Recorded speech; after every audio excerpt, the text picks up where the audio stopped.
manjan ku na zo ku tashi da kanku. Isa gwamnati ke gida domin ku, ni ko bana batu in kisa sunan ku. Domin ma iyayen biki tamkar ku, tun da rabi ya bani ku babu ranar yin dare na sama.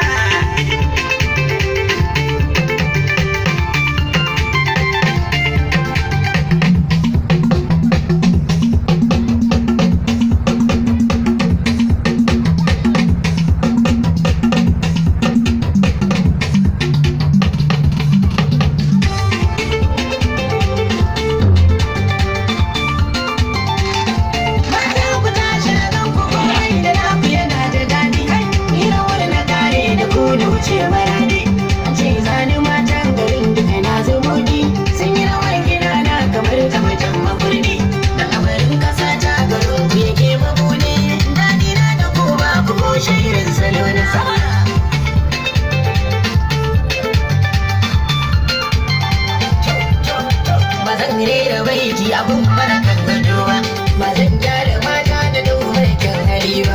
In na yi mako ba zan batun kyawun gida ba, kudirin gida sai da ku aka kwashe raba.